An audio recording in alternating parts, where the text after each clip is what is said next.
নবীজির জন্মের 1000 বছর আগে কেমন আশেক ছিল নবীজির। ইয়ামেনের বাদশাহ তুব্বাইন আওয়াল হিমিয়ারি ইতিহাসের কিতাবের ভিতরে পাওয়া যায় নবীজি জন্মগ্রহণ করার 1000 বছর আগের ঘটনা। ইয়ামেনের বাদশাহ তুব্বাইন আওয়াল হিমিয়ারি, এই তুব্বাইন বাদশাহ আওয়াল হিমিয়ারি এমন একজন শক্তিশালী বাদশাহ ছিল, ক্ষমতাশীল বাদশাহ ছিল। উনি যেখানে যাইতো ওনার সাথে 1,32,000 অশ্বারোহী, 1,15,000 অথবা 20,000 পদাতিক বাহিনী এবং সবসময় হাজার হাজার আলেম ওলামা এবং ডাক্তার হাকিম তানার সাথে থাকতেন। অর্থাৎ এমন বহর নিয়ে উনি চলাফেরা করতেন। তুব্বাইন আওয়াল হিমিয়ারি উনি একদিন জল্পনা করলেন, আমি ইয়ামেন থেকে সফর করে বাক্কায় যাব, যে জায়গাটা এখন নাম হলো মক্কা। কিন্তু ওই সময় তৎকালীন ওই মক্কার নাম ছিল হলো বাক্কা। তুব্বাইন আওয়াল হিমিয়ারি উনি ওনার লোক লস্কর নিয়ে, উনি ওনার প্রজারদেরকে নিয়ে, আলেম ওলামাদেরকে নিয়ে ইয়ামান থেকে বড় একটা লক্ষ বহর নিয়ে, মানুষ নিয়ে, প্রজা নিয়ে উনি ওই সময় তৎকালীন মক্কার নাম হলো বাক্কা এসে পৌঁছাইলেন। তুব্বাইন আওয়াল হিমিয়ারি যখন এই মক্কা এসে পৌঁছাইলেন, মক্কা এসে পৌঁছানোর পর তুব্বাইন আওয়াল হিমিয়ারি লক্ষ্য করে দেখে মক্কার ছোট বড় আবাল বুনিতা কেউ তার সাথে দেখা করতে আসে নাই। আমি আপনাদের কাছে জানতে চাই, আমাদের সাতক্ষীরাতে ঊর্ধ্বনত কর্মকর্তা, মন্ত্রী, এমপি মন্ত্রী তারা যদি সার্কিট হাউসে আসে, তারা যদি ঢাকা থেকে আসে, সফর করে আসে, আমাদের এলাকার নেতারা যদি ওই মন্ত্রী, এমপি, মিনিস্টারের সাথে যদি দেখা করতে না যায়, তাহলে আপনারাই বলেন তাদের মন ভালো না খারাপ থাকে? মন কিন্তু এমনি খারাপ হয়ে যায়। চিন্তা করে কিরে, ঢাকার থেকে আসলাম, এলাকার নেতারা কেউ দেখা করতে আসে নাই, এলাকার মানুষ, এলাকার নেতারা, নেত্রীরা কেউ হাই হ্যালো করতে আসে নাই, ব্যাপার কি? আমার মূল্য, আমার কদর কি তাদের কাছে কম হয়ে গেল কিনা? মনের ভিতরে একটা হিংসা চলে আসে, মনের ভিতরে একটা রাগ চলে আসে, মনের ভিতরে অদৃশ্য একটা আগুন জ্বলতে থাকে। তুব্বাইন আওয়াল হিমিয়ারি উনি মনে মনে চিন্তা করতেছেন, কি ব্যাপার, আমি শুধুমাত্র একা আসি নাই, আমার সাথে লক্ষ লক্ষ আমি মানুষ নিয়ে আসছি, লক্ষ লক্ষ আমার সাথে প্রজা আসছে। সুতরাং আমি এমন একটা বহর নিয়ে আসলাম, আমি এমন একটা দল নিয়ে আসলাম, কেউ আমার সাথে দেখা করতে আসলো না। কারণ কি? আমার এই কারণটা জানা দরকার।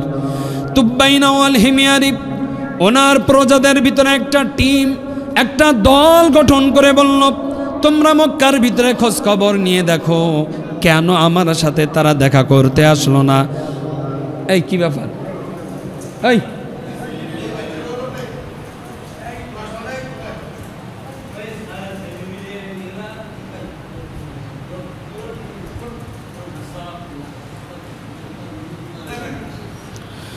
তুব্বাইন আওয়াল হিমিয়ারি যখন এই টিম গঠন করে দিলেন, তাড়াতাড়ি যাও, কেন আমার সাথে দেখা করতে আসলো না?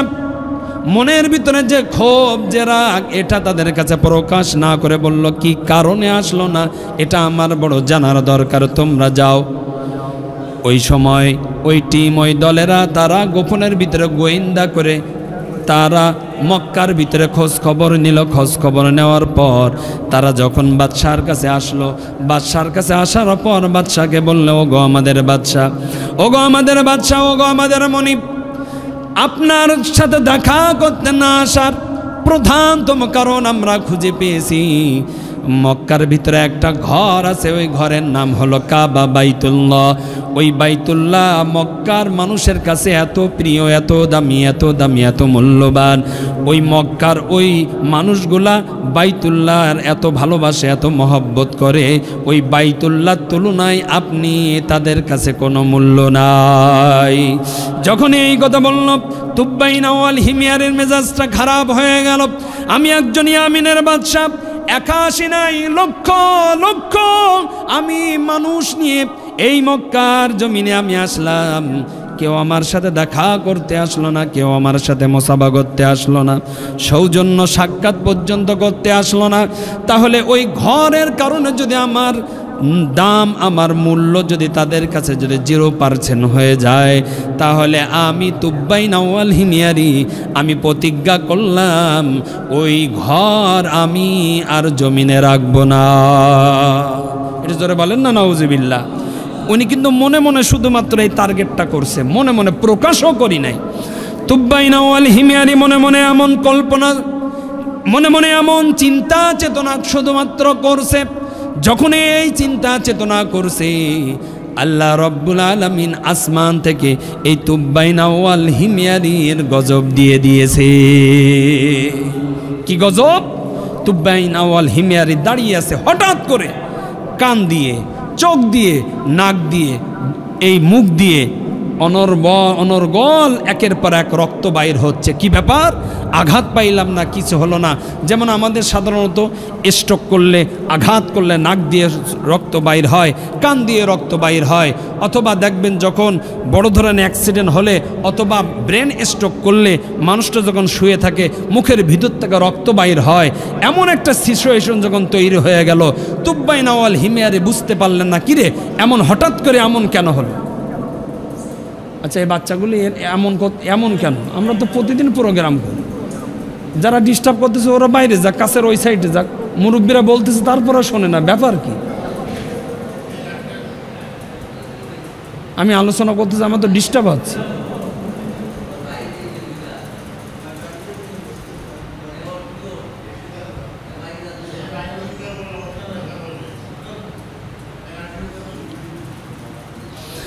তুব্বাইন আউয়াল হিমিয়ারি মনের ভিতরে অজানা কেমন যেন একটা সংবাদ তালাশ করার জন্য তুব্বাইন আউয়াল হিমিয়ারি মনটা বারবার, মাথাটা ঘুরাইতেছে, মগজটা ঘুরায়, কিন্তু কোনো জায়গায় সমাধান খুঁজে পাইতেছে না। ব্যাপার কি? কি ব্যাপার? কি ব্যাপার? এই রোগটা আমার কেন হলো? কি কারণে হলো? কোনো খুঁজে পাইতেছে না। তুব্বাইন আউয়াল হিমিয়ারি আস্তে আস্তে দুর্বল হয়ে যাইতেছে। হঠাৎ করে রক্তটা বন্ধ হয়ে যাওয়ার পর এখন তুব্বাইন আউয়াল হিমিয়ারির রক্তর পরিবর্তে পুজ আসা শুরু করেছে। শুধু তাই নয়, এমন দুর্গন্ধ তুব্বাইন আউয়াল হিমিয়ারির আশপাশে কেউ আর দাঁড়াইতে চায় না, যাইতে চায় না। তুব্বাইন আউয়াল হিমিয়ারি কেমন যেন পেরেশানি হয়ে গিয়েছে। তার সাথে হাজার হাজার ডাক্তার, হাজার হাজার হাকিম, তারা একের পর এক ট্রিটমেন্ট দিচ্ছে, কিন্তু রোগ তারা খুঁজে পাইতেছে না। কি ব্যাপার? কিভাবে কি হলো? কিভাবে কি হলো? কি হলো? কি হলো? মনের ভিতরে এই কল্পনা জল্পনা একের পর এক।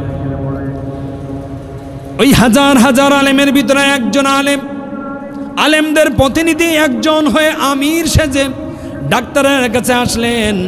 ডাক্তারের কাছে আসার পরে জিজ্ঞাসা করলেন, আপনারা কি রোগ খুঁজে পেয়েছেন? কয় না, রোগ খুঁজে পাই নাই।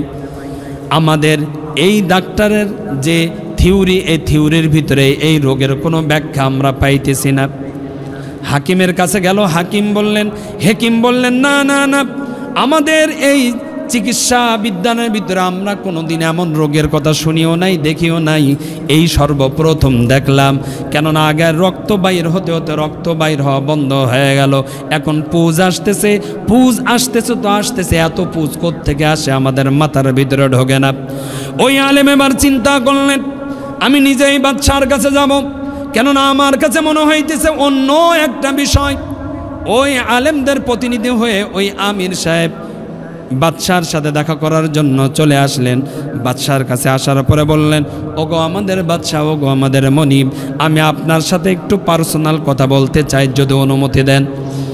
বলতে, কোন বিষয়ে কথা বলবা? কয়, আপনার রোগের বিষয়ে কথা বলবো।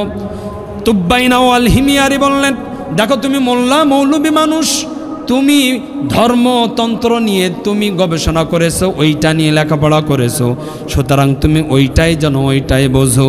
আমার সাথে হাজার হাজার ডাক্তার এবং হাকিম আছে, এই হাকিমেরা পর্যন্ত কোনো রোগ ধরতে পারি নাই, ডাক্তারেরা রোগ ধরতে পারি নাই। সুতরাং তুমি তো সামান্য একজন মোল্লা মৌলবী, সুতরাং আমার এই রোগ সম্পর্কে তুমি কোনো ধারণা দিতে পারবে না। সম্মানিত হাজিরিন, আমাদের বর্তমান সময়ে কিছু ভাইরাস মানুষ আছে যারা আলেম ওলামাদেরকে দেখলেই কেমন যেন নাক ছিটকায়, এবং চিন্তা করে মসজিদের ইমাম, মাদ্রাসার শিক্ষক, মসজিদের মুয়াজ্জিন, মোল্লা, মৌলবী, সুতরাং ওদের দৌড় তো আর বেশি দূর না, এই জন্য নাক ছিটকায় এবং আড়ে আড়ে তাকায়। সুতরাং এই সিলসিলা, এই ধারাবাহিকতা শুধুমাত্র এই জামানায় নয়, নবীজের জন্মের 1000 বছর আগে তুব্বাইন আউয়াল হিময়ারিরও এমন ধারণা ছিল। মোল্লা, মৌলবী, তুমি কি বুঝবা? এবার ওই আলেম বললেন, আপনি আমার একটু অনুমতি দেন, যেখানে ডাক্তারেরা আপনার রোগ ধরতে পারল না, যারা হেকিম তারা আপনার কোনো রোগ ধরতে পারল না, সুতরাং আপনি আমাকে একটু যদি অনুমতি দিতেন তাহলে কিছু কথা বলবো। আমি ট্রিটমেন্ট দিতে পারবো না, কিন্তু আমি আপনাকে একটু পরামর্শ দিতে পারবো। যখন এই কথা বলল এবার তুব্বাইন আউয়াল হিময়ারি বললেন, ঠিক আছে বলো। তখন ওই আলেম বললেন, ওগো বাদশা, আমি আপনার ডাক্তারদের সাথে আমি পরামর্শ করেছি, যারা হেকিম তাদের সাথেও পরামর্শ করেছি। তারা বলল তাদের এই অভিজ্ঞতা ডাক্তারি পড়াশোনার ভিতরে এবং এই ট্রিটমেন্টের ভিতরে তারা অনেক অজানা রোগ দেখেছে, অজানা রোগের ট্রিটমেন্ট করেছে, কিন্তু আপনার এই যে রোগ, এই রোগের নাম নিশানা পর্যন্ত তারা জানে না। তারা বলছেও এ ভালো হবে কিনা আল্লাহই জানে। সুতরাং আমি আপনার কাছে আপনাকে আমি একটা কথা বলতে চাই, সেটা হলো এই, আপনি কি কোনো ভালো কাজের উপরে বদগুমানি করেছেন কিনা, ভালো কোনো জিনিসের উপরে বদ নজর দিয়েছেন কিনা, অথবা মনে মনে কোনো কল্পনা করেছেন কিনা খারাপ কিছু? যদি করে থাকেন তাহলে আপনি তওবা করেন, আর আপনি তওবা করলে আমার মনে হয় আপনার রোগটা ভালো হয়ে যাবে। আমার কাছে মনে হইতেছে আপনার রোগটা হলো আসমানি রোগ, সুতরাং জমিনের কোনো ডাক্তার কবিরাজ ভালো করতে পারবে না। এটা আমার কাছে মনে হচ্ছে যে আপনার রোগটা এটা আসমানি রোগ, না হলে এত অভিজ্ঞ ডাক্তার, এত অভিজ্ঞ হেকিম আপনার এত ট্রিটমেন্ট দিচ্ছে, তারাই বলতেছে রোগ সম্পর্কে আমরা জানি না, ধারণাই নাই।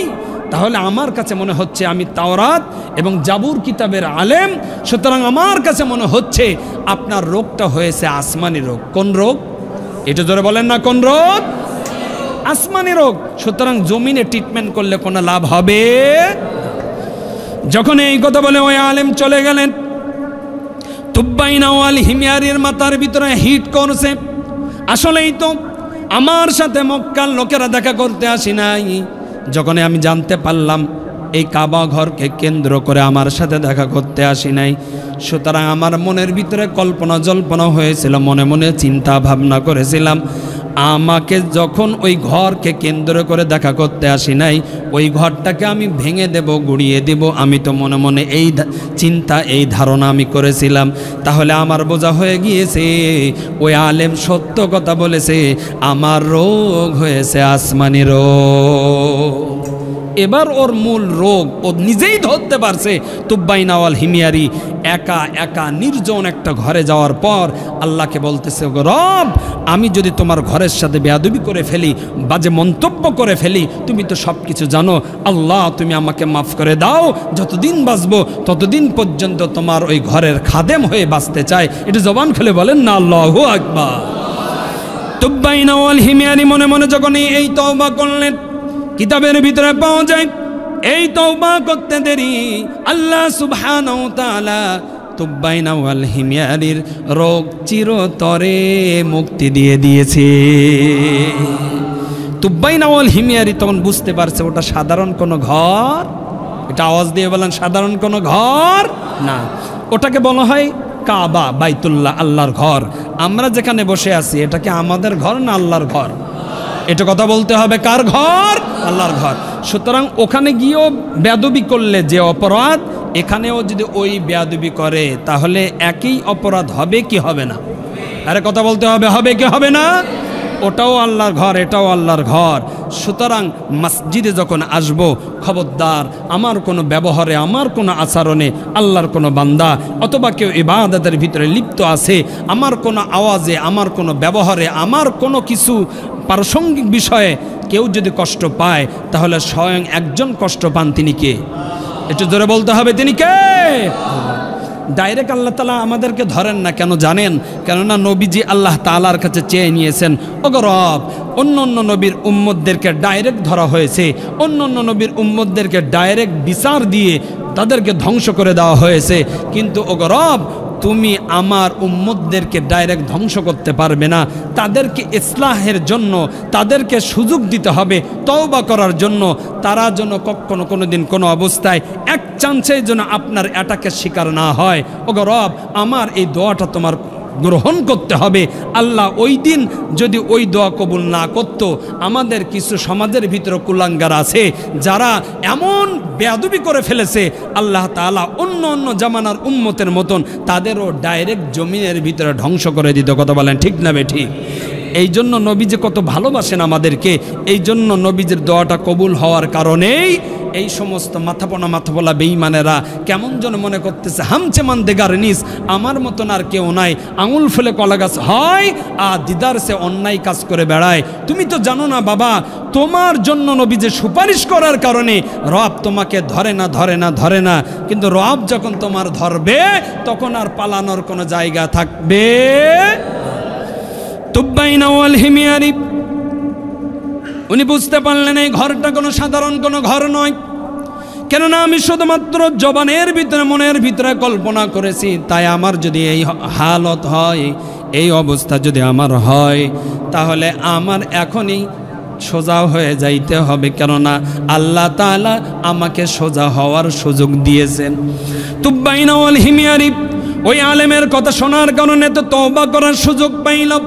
এবার আলেমদের ভিতরে আলেমদের দিকে তুব্বাইনা ওয়াল হিমিয়ারি ঝুঁকে পড়লেন, আলেমদেরকে ডাক দিলেন। আলেমদেরকে ডাক দেওয়ার পর আলেমদেরকে বলতেছেন, দেখো আমরা তো ভ্রমণের জন্য ইয়ামেন থেকে আমরা এই মক্কায় আসছি, বাক্কায় আসছি, সুতরাং এখান থেকে তো আবার চলে যাব। সুতরাং এখান থেকে যে চলে যাব, আল্লাহর একটা ঘর আছে, নাম হলো কাবা বাইতুল্লাহ, ওই বাইতুল্লাহ আমি একটু কিছু খেদমত করতে চাই। আলেম ওলামারা সঙ্গে সঙ্গে বললেন, ওগো বাদশাহ, এটা অত্যন্ত খুশির সংবাদ, অত্যন্ত প্রশংসনীয় একটা সংবাদ, আপনি খেদমত করবেন, এটা অত্যন্ত ভালো একটা নিউজ, ভালো সংবাদ। কি খেদমত করবেন বলেন?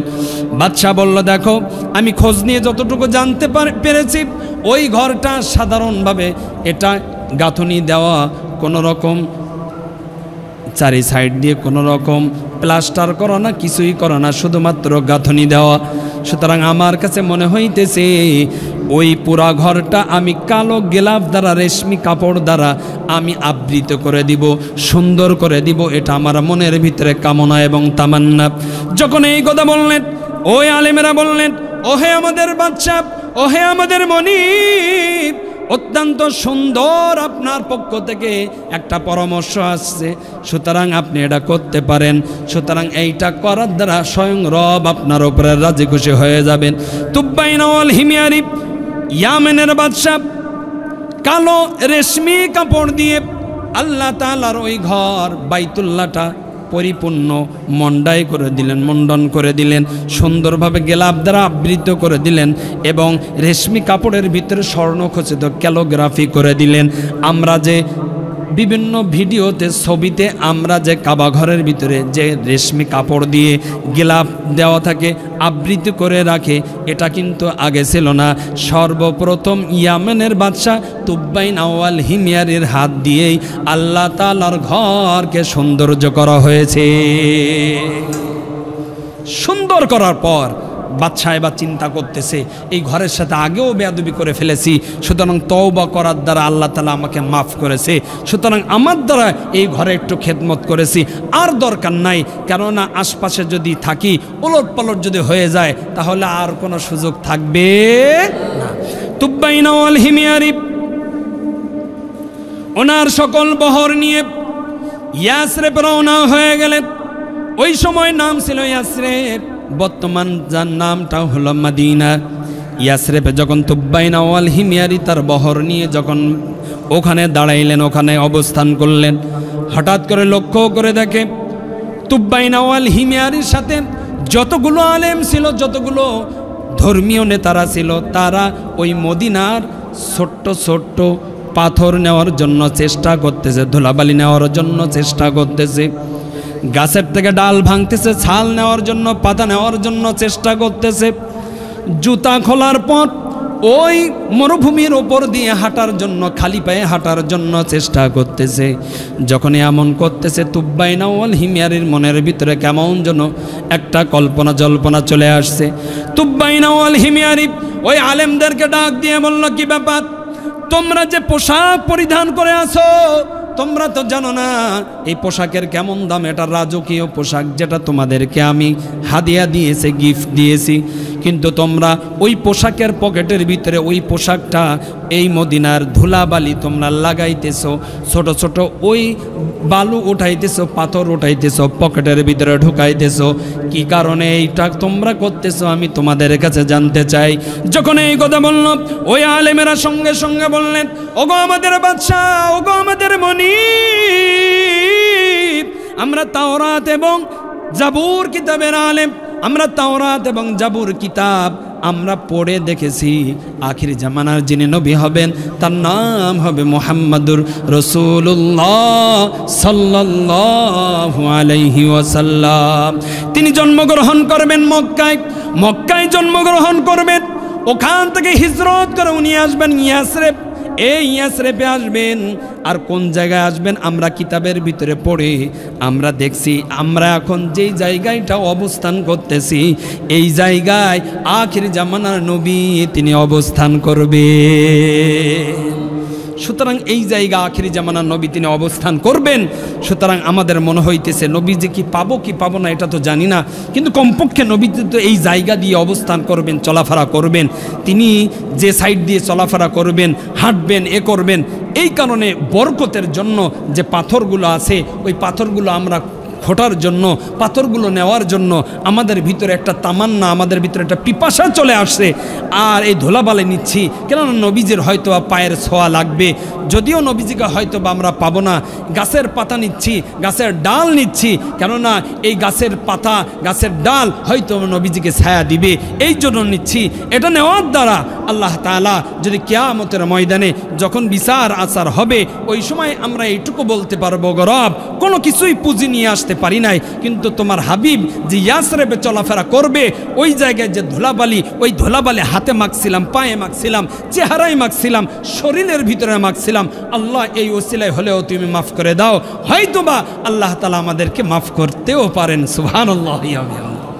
তুব্বাইনা ওয়াল হিমিয়ারি আশ্চর্য হয়ে গেলেন। উনি বললেন, আসলেই তাহলে তোমরা কিতাবের ভিতরে আখির জামানার নবীর আলামত তোমরা পেয়েছো? হ, আমরা পেয়েছি। তুব্বাইনা ওয়াল হিমিয়ারি এই জায়গার বাড়াবাড়ি করি নাই, কেননা মক্কায় ডাক্তারদেরও দেখেছে, হেকিমদেরও দেখেছে। ডাক্তারেরও কাজ হয় নাই, হেকিমদেরও দ্বারা কাজ হয় নাই। কাজ যদি হয়ে থাকে এই মোল্লা মৌলবীদের দ্বারা কাজ হয়েছে, তওবা করারও সুযোগ হয়েছে। এই জন্য বাদশাহ তুব্বাইনা ওয়াল হিমিয়ারে আর কোনো বাড়াবাড়ি করি নাই। চিন্তা করতেছে যা করতেছে করুক, কোনো অসুবিধা নাই, ওনারা পাথর টোকাইতেছে। কিন্তু আমাদের বর্তমান বাংলাদেশেও পাথর চুরি হয় কি হয় না? আরে কথা কয় না, হয় কি হয় না? আমাদেরও বাংলাদেশে পাথর চুরি হয়। নবীজির জন্মের 1000 বছর আগে তারাও পাথর নিচ্ছিলেন, আর বর্তমান সময় বাংলাদেশে একদল মানুষ তারাও পাথর নিয়েছে। এই পাথর নেওয়া, ওই পাথর নেওয়া, এর মধ্যে পার্থক্য আছে না নাই? একটু কথা বলতে হবে, আছে না নাই? তারা হলো আলেম, তারা জেনে বুঝে শুনে ছোট্ট ছোট্ট পাথর, যে ছোট ছোট পাথর, ওই যে সিলেট বালি নিলে দেখবেন ছোট ছোট পাথর পাওয়া যায়। যারা মদিনায় গিয়েছেন, মক্কায় গিয়েছেন, ওমরা করেছেন, হজ করেছেন, ছোট ছোট পাথর, এই বড় বড় সাদা পাথর সিলেটেরও পাথর নয়, ছোট ছোট পাথর বরকতের জন্য নিয়েছে। আর আমাদের বাংলাদেশের যে পাথর নিছে এটা কি বরকতের জন্য না রাষ্ট্রীয় সম্পদকে ধ্বংস করার জন্য? সুতরাং তাদের যদি বুঝ থাকে তাহলে বুঝ থাক, না হলে তাদেরকে ধ্বংস করে দেখ। বলেন আমিন। কেননা তারা একটা রাষ্ট্রীয় সম্পদকে ধ্বংস করতেছে, দেশের মান, সুনাম, সুখ্যাতি এটারে তারা ধ্বংস করতেছে। আর ওই সময় বাদশাহ তুব্বাইনা ওয়াল হিমিয়ারির সময় যে আলেমেরা তারা চিন্তা করছে এই বরকত নিয়ে একটু মেখে যদি যাইতে পারি, এই অবস্থায় যদি আমার মৃত্যু হয় তাহলে আল্লাহ সুবহানাহু ওয়া তাআলা এই ওসিলায় হলেও আমাদেরকে মাফ করতেও পারে। তুব্বাইনা ওয়াল হিমিয়ারি এবার আলেমদের বলতেছে চলো চলো চলো, কেননা আমাদের সময় হয়ে গিয়েছে, আমরা ইয়ামেনে চলে যাব। আমাদের যে সময় নিয়ে আমরা আসছিলাম ওই সময় তো পার হয়ে গিয়েছে, আমাদের সফর শেষ হয়ে গিয়েছে। আলেমেরা এক বাক্যে বললেন, ওগো আমাদের বাদশা, ওগো আমাদের মনিব, আপনি আসছেন লক্ষ লক্ষ মানুষ নিয়ে, আমরা আলেম সম্প্রদায় আপনার কাছে একটা আমরা মেসেজ দিতে চাই, সেটা হলো এই, আমরা আর ইয়ামেনে ফিরে যাইতে চাই না। আপনি আমাদেরকে থাকার খাওয়ার ব্যবস্থা এই জায়গায় ইয়াসরিফে করে দেন, আমাদের জন্য কাফন দাফন এবং মৃত্যুর জন্য এই জায়গায় হয়, আর নবীজির জন্য আমাদের উপর দিয়ে হাঁটাচলা করতে পারে। এই জায়গায়ও তুব্বাইন ওয়াল হিমিয়ারি বার্গেটিং করি নাই, কেননা ওরা ওই কিতাবের আলেম, তাওরাত এবং জাবুরের আলেম, সুতরাং এদের সাথে ওলটপালট করা যাবে না। এদের সম্পর্ক তো আল্লাহ তাআলার সাথে, এদের সম্পর্ক তো আল্লাহ তাআলার কিতাবের সাথে, সুতরাং ওদের সাথে কোনো ঝামেলায় যাব না, বরঞ্চ যে আবদার করছে ওই আবদারটা পূরণ করি, হয়তো এই উসিলাই হলেও আমারও কোনো সফলতা আসতে পারে। তুব্বাইন ওয়াল হিমিয়ারি কিতাবের ভিতরে পাওয়া যায় 400 বিল্ডিং নির্মাণ করে দিলেন।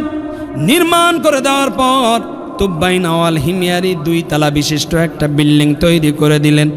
তৈরি করে দিয়ে ওই বিল্ডিংয়ে একটা সিলমোহর মেরে দিলেন, তালা দিয়ে সিলমোহর মেরে দিলেন। সিলমোহর মেরে দেওয়ার পর ওই তালার চাবিটি ওই আলেমদের ভিতরে যিনি আমির সাহেব ছিলেন, নেতা ছিলেন, তার হাতে চাবিটা দিয়ে বললেন, দেখো আমার জীবদ্দশায় নবীজিকে আমি পাবো কি পাবো না জানি না, তোমাদের জীবদ্দশায় নবীজিকে পাবে কি পাবে না এটাও বলতে পারবো না, কিন্তু তোমাদের জীবদ্দশায় যদি নবীজিকে পাও তাহলে আমাকে একটু মেসেজ দিবা, আমি তুব্বাইন ওয়াল হিমিয়ারি ইয়ামেন থেকে আসবো, আসার পর নবীজির হাতে হাত রেখে আমি ঈমান এনে কালিমা পড়ে মুসলমান হয়ে যাব। কমপক্ষে এই মেসেজটা তোমরা আমাকে দিবা। এবং তুব্বাইন ওয়াল হিমিয়ারি উনি একটা চিঠি লিখলেন, চিঠিটা লিখে ওইটা সুন্দর করে প্যাকিং করে ওই আমিরের কাছে দিলেন। এই চিঠি কেউ যেন না দেখে, এটা হলো আমার ওসিয়াত বলতে পারো, নসিহাত বলতে পারো। ওই ঘরের ভিতরেও কেউ প্রবেশ করবে না, চিঠিও কেউ খুলবে না। সুতরাং তোমাদের জীবদ্দশায় নবীজিকে যদি না পাও, তুমি ইন্তেকালের আগে তোমার সন্তানকে ওসিয়াত করবে এবং বলবে, এই নাও চিঠি, এই নাও চাবি, এই চাবিটা তোমাকে দিলাম। ওই ঘরের মালিক কিন্তু আখির জামানার নবী হযরত মুহাম্মদ মুস্তাফা সাল্লাল্লাহু আলাইহি ওয়াসাল্লাম। সুতরাং নবীজি হিজরত করে আসবেন, এই ইয়াসরিফে আসবেন, মদিনায় আসবেন। সুতরাং আমার জীবদ্দশায় নবীজিকে পাইলাম না, আমি অসুস্থ হয়ে গেলাম, সুতরাং তোমার কাছে চাবি দিলাম। তুমি যখন মৃত্যুর শয্যায় চলে যাবে, তুমি তোমার সন্তানকে দিবা, তার সন্তানকে দিবা। এইভাবে একের পর এক ওসিয়াত করে গেলেন। কেউ যেন ওই ঘরের ভিতরে না যায়, কেউ যেন এই চিঠিটা খুলেও যেন কেউ না পড়ে। তুব্বাইন ওয়াল হিমিয়ারি নবীজির জন্য 2 তলা ঘর তৈরি করে দিলেন, কেননা নবীজি মক্কা থেকে হিজরত করে মদিনাতে আসবেন। এটা হলো ওই তাওরাত এবং জাবুর কিতাবের ভিতরে উল্লেখ করা আছে। আমার আলেম যারা তারা পড়ছে, তারা আমাকে বলছে। সুতরাং নবীজির কষ্ট হবে, নবীজির বিশ্রামের জন্য এমন একটা ঘর দরকার যে ঘরের ভিতরে নবীজি বিশ্রাম করতে পারে। তাহলে এই বাদশা তুব্বাইন ওয়াল হিমিয়ারির নবীজির ওপর মহব্বত কম না বেশি? আরে কথা বলে না, কম না বেশি? বেশি। বিশ্বাস করেন, আমরা মাহফিল করি কম বেশি, বাংলাদেশের বিভিন্ন জায়গায় যাওয়া হয়। আমার পরে তো মৌলানা মনোয়ার হোসেন মমিন ভাই আলোচনা করবেন, পুরা বাংলাদেশ তাকে চেনে, সমস্ত জায়গায় তার পা পড়ছে। আমরা ছোটোখাটো মানুষ, আমরা এই ময়দানে সবেমাত্র ঢুকছি, তারপরেও আলহামদুলিল্লাহ মুষ্টিময় কয়েকটা জেলা ছাড়া আমরা সব জায়গায় গেছি। তো আমাদেরও সমাজের ভিতরে একটা ব্যাধি আছে, সেটা হলো এই, দেখবেন মসজিদের মেম্বার কাঠের মেম্বার করছে, লক্ষ লক্ষ টাকা খরচ করে মেম্বার করছে। এই মেম্বারে ইমাম সাহেব সপ্তাহে কয়দিন বসে? আমার সাথে একটু কথা বলতে হবে। কয়দিন বসে? একদিন বসে। সেটা কোন দিন? জুমার দিন। তাই জুমার দিন সপ্তাহে একদিন বসে। মসজিদের গেট আপ অনুযায়ী এই মেহরবটা কাঠের মেম্বারটা সুন্দর করে বানিয়েছে লক্ষ লক্ষ টাকা খরচ করে। কিন্তু যে ইমাম সাহেবের পিছনে 5 ওয়াক্ত নামাজ আদায় করে, যে ইমাম সাহেবের পিছনে 5 ওয়াক্ত হাজিরা দেয়, আখিরাতের সঞ্চয় এটা জমা করার জন্য ওই ইমাম সাহেবের আমরা ঘর দেখছি, সে ঘরটা আমার কাছে বলতে কম হবে না, বরঞ্চ বলাটা আমার কম হয়ে যাচ্ছে, বেশি হবে না। সেটা হলো এই, ইমাম এবং মুয়াজ্জিনের যত ঘর দেখছি আমরা বাইরে, সেম টু সেম আয়না ঘর ছাড়া অন্য কোনো ঘর বলা যায় না। আলহামদুলিল্লাহ আপনাদের ইমাম সাহেবের অনেক বড় ঘর, তো রাজকীয় ঘর বলা যায়। কিন্তু আমরা যত জায়গায় মাহফিলে গিয়েছি বিশ্বাস করেন, মসজিদ চাকচিক্য অনেক সুন্দর, কাঠের মেহরাবটা করছে লক্ষ লক্ষ টাকা খরচ করে, কিন্তু কি হয়, ইমাম সাহেব যেখানে থাকে, মুয়াজ্জিন সাহেব যেখানে থাকে, ওই ঘরটা আমার কাছে মনে হয়েছে একেবারে আয়না ঘর। কি ঘর ভাই, একটা কথা বলেন, কি ঘর? আয়না ঘর। যে ইমামের পিছনে 5 ওয়াক্ত নামাজ পড়ি, সে একটু সুন্দরভাবে ঘুমাবে, এই সিস্টেম আমাদের এই রীতিনীতির ভিতরে নাই, আমাদের এই মগজের ভিতরে নাই। ইমাম সাহেব যখন ডান কাত হয়, অলের সাথে বাড়ি খায়, ইমাম সাহেব যদি বাম কাত হয়, অলের সাথে বাড়ি খায়। এমন ইমাম সাহেবের ঘর। আমি যদি একটুও যদি বেশি বলে থাকি, আপনাদের কাছ থেকে একটু জানতে চাই, আসলে আমাদের সমাজে ইমাম সাহেবের এমন ঘর আছে না নাই? আরে কথা বলেন, আছে না নাই? ইমাম সাহেবের রুমে ঢুকবেন তো খাট, আর কোনো জায়গা নাই, তো খাটে পা দিয়ে বসলো, ইমাম সাহেব যা কিছু করলো।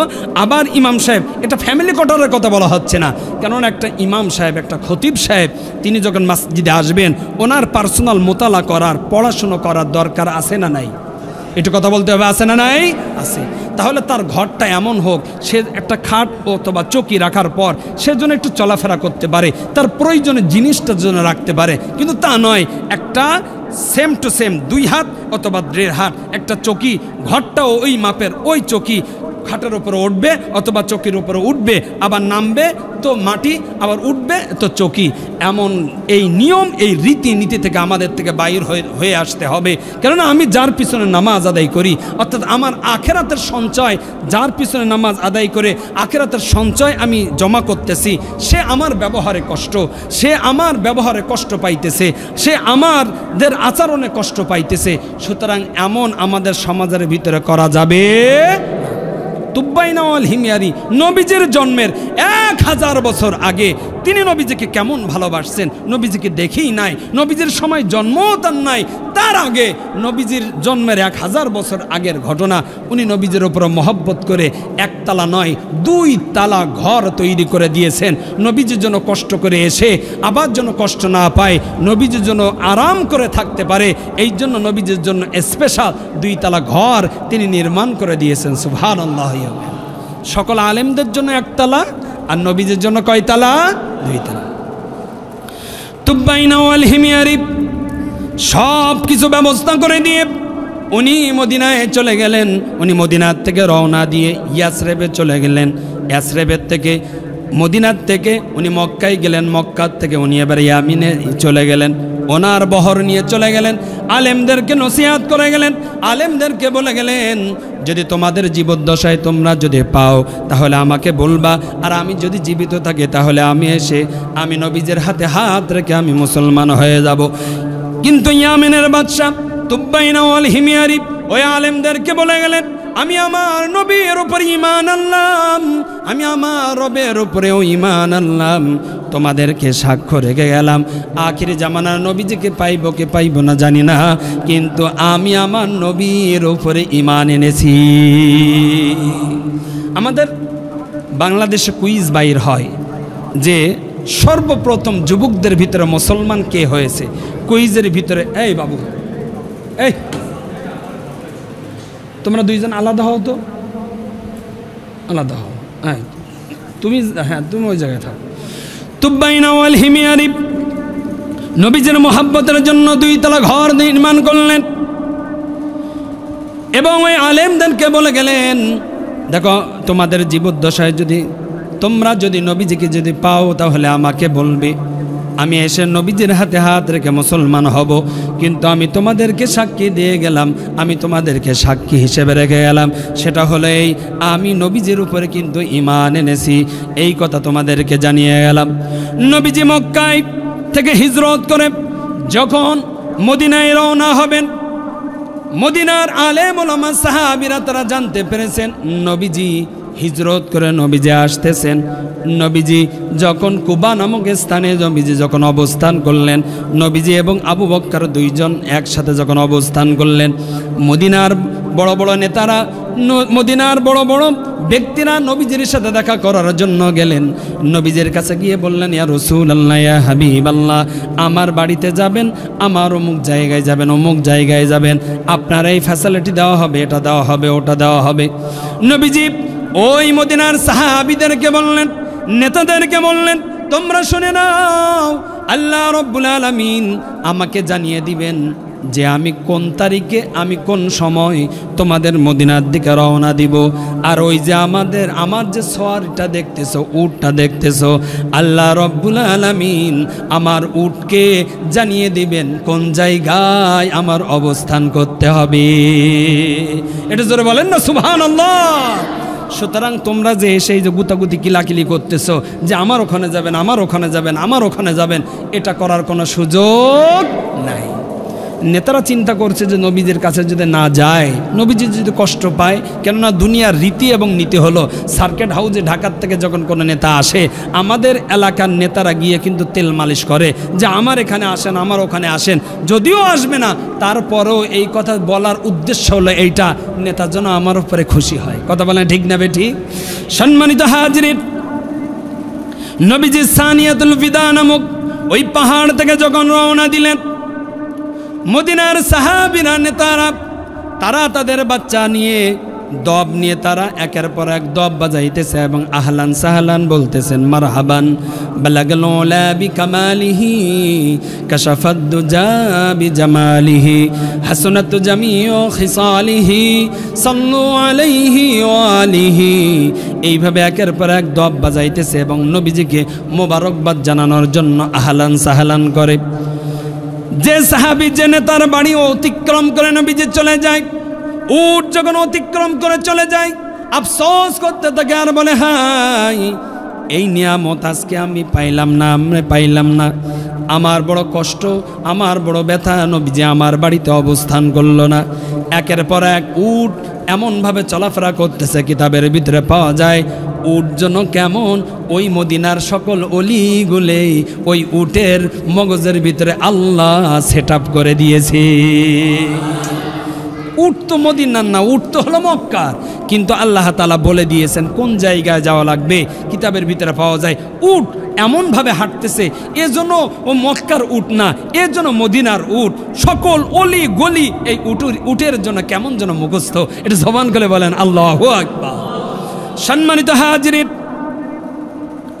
উট এমন ভাবে চলতেছে, চলতে চলতে চলতে চলতে আবু যর গিফারী রাদিয়াল্লাহু তাআলা আনহুর বাড়ির সামনে গিয়ে উট যখন বসে বলল, আবু যর গিফারী রাদিয়াল্লাহু তাআলা আনহু ঘরের চাবি দিয়ে তার যে কাজের লোক আবু লাইলাকে বলল, ও আবু লাইলা, যাও যাও যাও, নবীজির কাছে যাও এবং এই চাবিটা দাও, আমি এই ঘরটা পরিষ্কার পরিচ্ছন্ন করি, তাড়াতাড়ি তুমি যাও। আবু লাইলা চাবি নিয়ে আসলেন, নবীজিকে সালাম দিলেন। সালাম দেওয়ার পর আবু যর গিফারী রাদিয়াল্লাহু তাআলা আনহুর ওই খাদেম নবীজির হাতে চাবি তুলে দিয়ে বললেন, ইয়া রাসূলুল্লাহ, ইয়া হাবিবাল্লাহ, বিল্ডিংয়ের চাবি হলো এই, এটা হলো আপনার বিল্ডিংয়ের চাবি। যখন এই কথা বললেন, নবীজি সঙ্গে সঙ্গে বললেন, ও আবু লাইলা, শুধুমাত্র চাবি দিলে হবে না, 1 বছর আগে 1000 বছর আগের আমার একজন ভক্ত আছে, আমার উপর ঈমান এনেছে, ওই ভক্ত আমার কাছে একটা চিঠি লিখে গিয়েছে, ওই চিঠিটাও আমার কাছে দাও। এটা জোরে বলেন না আল্লাহু আকবার। আবু লাইলা চিন্তা করতেছে, কি রে আবার চিঠি মিটি আবার কি? চিঠি তো ও জানে না, চিঠির খবর জানে না। নেতা আমার কাছে চাবি দিয়েছে, তাই এই চাবি বিষয় জানি, চিঠি আবার কি? আবু লাইলা দৌড়ায় চলে গেছে, আবু যর গিফারীর কাছে গিয়ে বলতেছে, ওগো আমার নেতা, ওগো আমার মনিব মুহাম্মদ রাসূলুল্লাহ সাল্লাল্লাহু আলাইহি ওয়াসাল্লাম, তিনি আবার চিঠির কথা বলতেছে, চিঠি আবার কি? যখন এই কথা বলল আবু যর গিফারী রাদিয়াল্লাহু তাআলা আনহু, তিনি আর দেরি করলেন না, সঙ্গে সঙ্গে ওই চিঠিটা নিলেন। আর মনের ভিতরে কল্পনা জল্পনা করতেছেন, হায় রে, এই চিঠির ব্যাপারটা শুধুমাত্র আমি জানি, আমার সন্তান ও জানে না, আমার বিবিও জানে না, কেননা পারিবারিক সূত্র হিসাবে এই চিঠিটা আমার বাবা আমার কাছে দিয়েছিলেন, চাবিটাও আমার কাছে দিয়েছিলেন, কারোর কাছে এই বিষয়টা প্রকাশ করতে নিষেধ করেছিলেন। কিন্তু এই চিঠির কথা নবীজি কেমনে জানলেন, কিভাবে জানলেন? আবু যার গিফারী রাদিয়াল্লাহু তাআলা আনহু নিজে আসলেন, নবীজিকে সালাম দিলেন এবং ওই চিঠিটা দিলেন। নবীজি চিঠিটা নেওয়ার পর একজন সাহাবীকে বললেন, দেখো তুমি পড়তে পারো কিনা। সাহাবী পড়লেন, ওই চিঠিটা পড়ে সাহাবী নবীজিকে শোনাইতেছেন, পড়ে পড়ে শোনাইতেছেন। তুব্বাইনা ওয়াল হিমিয়ারি বলতেছেন, ইয়া রাসূলুল্লাহ, ইয়া হাবিবাল্লাহ, ওগো নবী, আমি হয়তোবা আমার জীবদ্দশায় আপনাকে আমি পাবো না, কিন্তু আমি তুব্বাইনা ওয়াল হিমিয়ারি ইয়ামিনের বাদশা, যখনই আমি শুনেছি আপনি মক্কা থেকে হিজরত করে মদিনাতে আসবেন, সুতরাং আপনার হিজরতের ভিতরে অনেক কষ্ট হবে, ক্লান্ত পরিশ্রান্ত হয়ে যাবেন। আপনার শান্তির জন্য, আরামের জন্য আমি আমার পক্ষ থেকে 2 তলা একটা ঘর আপনাকে আমি হাদিয়া দিলাম। ও নবীজি, শুধুমাত্র তাই নয়, এই চিঠিটাও আপনার কাছে দিলাম। আমি সাক্ষী রেখেছি, সাক্ষী রেখে গিয়েছি। শুধুমাত্র তাই নয়, আমি আপনার উপরে ঈমান এনেছি। ও নবীজি, আপনি আমার জন্য একটু দোয়া করবেন।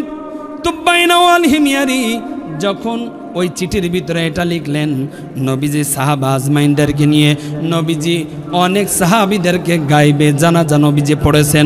তুব্বাইনা ওয়াল হিমিয়ারির গাইবে না জানা সাহাবীদেরকে নিয়ে নবীজি আদায় করে নিয়েছে। তাহলে এই তুব্বাইনা ওয়াল হিমিয়ারি নবীজিকে ভালোবাসে কি বাসে না? আরে কথা বলতে হবে, বাসে কি বাসে না? কেমন ভালোবাসছে, কেমন ভালোবাসছে! সুতরাং তিনি নবীজির কোনো উম্মত ছিল না, নবীজির জন্মের আগের ব্যাপার, কিন্তু নবীজিকে আমরা পাই নাই, কিন্তু নবীজির উম্মত হওয়ার সৌভাগ্য আল্লাহ তাআলা আমাদেরকে দান করেছেন। এই জন্য জবান থেকে দিল খুলে বলেন আলহামদুলিল্লাহ। কেন নবীজি এমন নবী আমাদের, নবীজি এমন নবী আমাদের। মৃত্যুর সময় মালাকুল মউত আজরাইল আলাইহিস সালাতু ওয়াস সালাম এসে বলতেছে, ইয়া রাসূলুল্লাহ, ইয়া হাবিবাল্লাহ, আপনার কাছে পারমিশন চাই। আল্লাহ তাআলা একমাত্র আপনাকেই, আপনার জন্যই আল্লাহ তাআলা আমাকে বলে দিয়েছেন, আজরাইল যাও, আমার হাবিবের কাছে আগে অনুমতি নিবা। আমার হাবিব দুনিয়াতে থাকবে না আমার সাথে আমার দিদারে চলে আসবে। যদি আমার হাবিব থাকতে চায় তাহলে থাকার অনুমতি দেওয়া হবে, আর যদি আমার হাবিব চলে আসতে চায় তাও সে অপশন আছে, আমি তার জন্য অপেক্ষা করতেছি। সুতরাং এই পারমিশন আজরাইল কারুর কাছে নেয় না, শুধুমাত্র আপনার ইজ্জত, আপনার সম্মানের কারণেই আল্লাহ সুবহানাহু ওয়া তাআলা আপনার কাছে অনুমতি আমার বলতে বলেছে যে অনুমতি ছাড়া তুমি ঢুকবা না, অনুমতি ছাড়া কোনো কিছু করবা না। সুতরাং ইয়া রাসূলুল্লাহ, আপনার রুহটা কবজ করতে চাই, আপনার যাওয়ার সময় হয়ে গিয়েছে, আপনি যাবেন কি যাবেন না এই কথার উত্তরটা আমি চাই। যখন এই কথা মালাকুল মউত আজরাইল আলাইহিস সালাতু ওয়াস সালাম বলছিলেন, নবীজির সঙ্গে সঙ্গে বললেন, ওগো আজরাইল শোনো, হাত্তা আতানিয়াল জিব্রাইল, যত সময় পর্যন্ত জিব্রাইল না আসবে তত সময় পর্যন্ত আমি তোমার সাথে কোনো কথা বলবো না। যখন এই কথা বললেন, মালাকুল মউত আজরাইল আলাইহিস সালাতু ওয়াস সালাম নবীজির পাশে বসা। জিব্রাইল আলাইহিস সালাতু ওয়াস সালাম আসলেন, নবীজি বললেন, ও জিব্রাইল, আজরাইল আমার পাশে বসা। আজরাইল আমাকে বলতেছে যাওয়ার সময় হয়ে গিয়েছে। ও জিব্রাইল, যাওয়াটা তো কোনো বিষয় নাই, রবের সাথে আমার মোলাকাত হবে, রবের সাথে আমার দিদার হবে, এটা তো বড় সৌভাগ্যের বিষয়।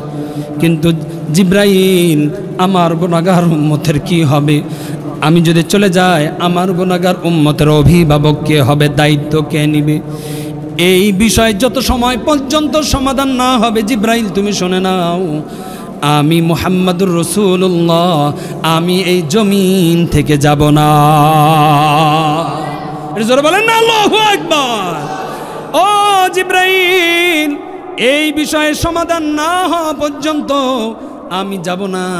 যখন এই কথা বললেন জিব্রাইল আলাইহিস সালাতু ওয়াস সালাম আল্লাহ তাআলার কাছে গিয়ে বললেন, ওগো রব, তুমি তো সব কিছু জানো, তুমি তো সব কিছু বোঝো, তোমার হাবিব কি বলেছে এটাও তুমি জানো, এখন কি করবেন বলেন? আল্লাহ রব্বুল আলামিন বললেন, ও জিব্রাইল, ও জিব্রাইল, আমার হাবিবকে চিন্তা করতে বলো না, টেনশন করতে বলো না। আমার হাবিব আজকে এখন এই সময় আমার দিদারে আমার ডাকে যদি আমার হাবিব চলে আসে, আমার হাবিব চলে আসার সাথে সাথে আমার হাবিবের উম্মতেরা অভিভাবক শূন্য হবে না। আমার হাবিব চলে আসার সাথে সাথে আমার হাবিবের উম্মতের দায়িত্ব আমি আল্লাহ নিজ কুদরতে হাতে নিয়ে নিব। নবীজি আমাদেরকে ভালোবাসে কি বাসে না? একটু জোরে বলেন, বাসে কি বাসে না? সুতরাং রবিউল আউয়াল মাস আসলেই আপনি আমি নবীজির উপর দরদ দেখাই, ভালোবাসা দেখায়। এই দরদ, এই ভালোবাসাটা ভুল না সঠিক? আর কথা বলতে হবে, বুঝে শুনে বলবেন। বাকি 11 মাস আমার কোনো খোঁজ খবর নাই, আমি দাড়ি রাখি না, মাথায় টুপাই দেই না, আমার 3.5 হাত বডির ভিতরে সুন্নাত নাই, কোরআন হাদিস মোতাবেক সংসার পরিচালনা করি না, ব্যবসা পরিচালনা করি না, চলাফেরা করি না, রাজনীতিও করি না। শুধু রবিউল আউয়াল মাস আসলেই তখন আমার ভিতরে উতালা শুরু হয়, নবী প্রেম, নবী প্রেম স্লোগান দেই, ফেস্টন মাথায় দেই, নারায়ে তাকবীর, আল্লাহু আকবার, ইয়া রাসূলুল্লাহ, ইয়া হাবিবাল্লাহ বলতে বলতে বলতে বলতে শহর কাঁপাইতে কাঁপাইতে জ্যামে সব কিছু তছনছ করে ফেলি। আপনারা বুঝে থাকলে বলেন, এই আশেকের কি কোনো দাম আছে? আরে কথা বলতে হবে, দাম আছে? নবীজি বলেন, ও আমার সাহাবীরা, আমি তোমাদের কাছে 2টা জিনিস রেখে গেলাম। তারাকতু ফীকুম আমরাইন লান তাদিল্লু মা তামাসসাকতুম বিহিমা, কিতাবাল্লাহ ওয়া সুন্নাত রাসূলি। কোরআন রেখে গেলাম এবং হাদিস রেখে গেলাম। প্রত্যেকটা বিষয়ের সমাধান যদি তোমরা তালাশ করতে চাও, কোরআন এবং হাদিসের ভিতরে তালাশ করবে। আর এই কোরআন হাদিসের ভিতরে যখনই তালাশ করবে, বিশ্বাস করো সকল সমাধান, সকল সমস্যার সমাধান একজন করে দিবে। তিনি কে? সব সমাধান কোরআনের ভিতরে পাবে, হাদিসের ভিতরে পাবে। সুতরাং কোরআন এবং হাদিস মাইনাস করে কোনো কিছু করা সম্ভব না। সম্মানিত হাজিরিন, তাহলে নবীজির একজন আশেকের কথা আমি বললাম, নবীজির জন্মের 1000 বছর আগে। এবং আপনাদেরকে এখন এমন একটা কথা শেয়ার করতে চাই, এমন একটা কথা শেয়ার করতে চাই, যদিও কথাটা আপনাদের প্রত্যেকের পুরাতন। কেননা রবিউল আউয়াল মাস যখন আসে, খতিব সাহেব আলোচনা করে এবং প্রোগ্রাম হয়, প্রোগ্রামেও আলোচনা হয়। ইউটিউবের ভিতরেও নবীজির জীবনের সম্পর্কে সার্চ দিলে বিভিন্ন আলোচনা পাওয়া যায়। সুতরাং অনেকের কাছে কিছু কিছু বিষয়টা হলো পুরাতন মনে হবে, কিন্তু কিছু বিষয় অবশ্যই অবশ্যই নতুন হবে। আর কুল্লু জাদিদুন লাজিজুন, প্রত্যেক নতুন জিনিস সুস্বাদু হয়। এক এক ফুলের এক এক রকম ঘেরান হয়। গোলাপ ফুলের ঘেরান একরকম হয়, আর রজনীগন্ধা ফুলের ঘেরানও কিন্তু আরেক রকম হয়। নাকি একরকম হয়? আরে কথা বলতে হবে। রজনীগন্ধা ফুলের ঘেরান আর গোলাপ ফুলের ঘেরান এক জায়গায় করলে আলাদা আছে না নাই? এটা কথা বলতে হবে, আছে না নাই? একই কথা আমি বলবো, একরকম মজা, একরকম স্বাদ। একই কথা মনোহর হোসেন মমিন ভাই বলবেন, অন্যরকম স্বাদ, অন্যরকম মজা। আমির হামজা ভাই করবেন অন্যরকম স্বাদ, অন্যরকম মজা। মিজানুর রহমান আজারি সাহেব করবেন অন্যরকম মজা, অন্যরকম স্বাদ। সুতরাং এই মজা এবং স্বাদ এটা কখনো কোনো দিন কোনো অবস্থায় ফুরায় যাবে না, কারণ এটা কোরআন এবং হাদিসের আলোচনা। কোরআন এবং হাদিসের আলোচনায় এই মজা কোনো দিন ফুরাইতে পারে না। সম্মানিত হাজিরিন, আমি কাটছাট করে আপনাদেরকে কিছু আলোচনা করব। নবীজি জন্মগ্রহণ করার পর মক্কার রীতি এবং নীতি ছিল শহরের বাচ্চাদেরকে গ্রামে পাঠিয়ে দেওয়ার জন্য, ভাষাটা ফাসাহাত বালাগাত এটা শেখানোর জন্য এই চিন্তা চেতনা শহরের মানুষদের অর্থাৎ মক্কার মানুষদের ওই সময় তৎকালীন ছিল। কেননা শহরের ভিতরে ঝামেলা হয়। শহরের ভিতরে যত মানুষ আপনি দেখবেন, কারুর বাসা দেখবেন হয় শ্যামনগর, কারুর বাসা দেখবেন হয় আশাশুনি, অথবা কারুর বাসা দেখবেন হয় খুলনা, নাইলে বরিশাল, নাইলে ঝালকাঠি, নাইলে ভান্ডারিয়া, নাইলে যশোর, নাইলে দাকব, নাইলে চুয়াডাঙ্গা। কেননা ব্যবসায়ী সুবাদে, চাকরির সুবাদে তারা সকলে শহরে থাকে এবং বাসা ভাড়া নিয়ে থাকে। ওরা স্থানীয় হয় না। আর স্থানীয় যখন হয় না, তখন ওই ভাষাগুলো, ব্যাকরণগুলো এটা খেচুড়ি মার্কা হয়ে যায়, বিভিন্ন রকম খলত মলত হয়ে যায়। বিভিন্ন রকম ভাষা এক জায়গায় হওয়ার কারণে মূল ভাষা ছোট্ট ছোট্ট বাচ্চারা তারা হারিয়ে ফেলে। মক্কার ওই সময় রীতি এবং নীতি ছিল। সুতরাং এই মক্কার এই শহরের বাচ্চাগুলা গ্রামে পাঠিয়ে দেওয়া। গ্রামের মহিলারা এসে তারা ওই বাচ্চাগুলো নিয়ে যাইতো এবং দুধ পান করাইতো এবং সলিড ভাষাগুলো ব্যাকরণগুলো তাদেরকে শিক্ষা দিত। বাচ্চা যখন হ্যান্ড ওভার করতো, যখন দিয়ে দিত, মোটা মোটা টাকা পাইতো, মুনাফা পাইতো, পুরস্কার পাইতো। সেম টু সেম ঘটনা নবীজি জন্মগ্রহণ করার পর ওই সময় তায়েফ থেকে বনু সাদ গোত্র থেকে 10 জন মহিলা তারা রওনা দিলেন। এই ঘটনা আপনার জানা, আপনাদের জানা। আমি যেখানে আপনাদেরকে ফোকাস করতে চাই সেটা একটু পরেই সামনে আসবে। 10 জন মহিলা তারা রওনা হলেন। হালিমাতুস সাদিয়া তিনিও রওনা হলেন, তার স্বামীও রওনা হলেন। শুধু তাই নয়, তাদের দুধের সন্তান আব্দুল্লাহও রওনা হলো। কিন্তু তাদের যে সোয়ারি যেটা অত্যন্ত দুর্বল, এই জন্য অন্য কাফেলার নারীদের সাথে মহিলাদের সাথে তাল মিলায়ে চলতে পারতেছে না। একবার দুইবার না তিনবার এই হালিমার জন্য তারা দাঁড়াইল। তারা অতিষ্ঠ হয়ে রাগ করে বলল, ও হালিমা, আর তোমার জন্য দেরি করতে পারবো না। আমরা যদি তোমাদের জন্য দেরি করি মক্কায় পৌঁছাইতে আমাদের দেরি হয়ে যাবে। আশপাশের মহিলারা এসে ধনকুব যারা, তা কোটিপতি যারা, ধনী মানুষ যারা, তাদের সন্তান নিয়ে চলে যাবে। সুতরাং আমরা সন্তান পাবো না। সুতরাং নবীজি হালিমাতুস সাদিয়া এবং তার স্বামী এবং তার বাচ্চাকে রেখে চলে গেলেন।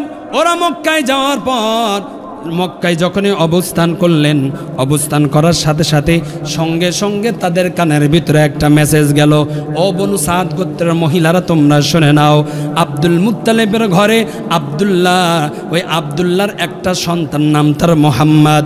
অত্যন্ত সুন্দর চেহারা, অত্যন্ত সুন্দর চেহারা। সুতরাং তোমরা ওই সন্তানটা গিয়ে নাও। ওই 10 জন মহিলা তারা প্রত্যেকেই নবীজিকে নেওয়ার জন্য নবীজির কাছে আসলেন। কিন্তু কপাল পড়া মহিলারা তারা একবারও নবীজির চেহারাটা খুলে দেখি নাই।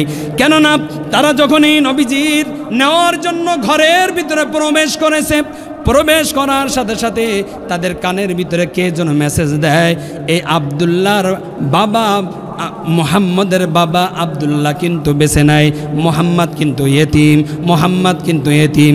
এই কথা যখনই শুনেছে ওই সমস্ত মহিলাদের কানের ভিতরে, মগজের ভিতরে একটা ধারণা চলে আসছে, কেননা এই মোহাম্মদকে যদি আমরা নেই তাহলে মোহাম্মদকে দুধ পান করানোর কারণে যে টাকা পয়সা পুরস্কার নাম আমরা পাবো, বাবা না থাকার কারণে এই পুরস্কার আমরা অত বেশি পাবো না। তাহলে এই মোহাম্মদের নেওয়ার দরকার নেই। নবীজির চেহারার উপরে কিন্তু কাপড় দেওয়া, নবীজিকে ওরা দেখি নাই। সুতরাং ওরা নবীজিকে আর নেই নাই। ওরা চিন্তা করতেছে বাবা তো বেঁচে নেই, সুতরাং বাবার জায়গা হয় চাচা, নাইলে দাদা পুরস্কার দিবে।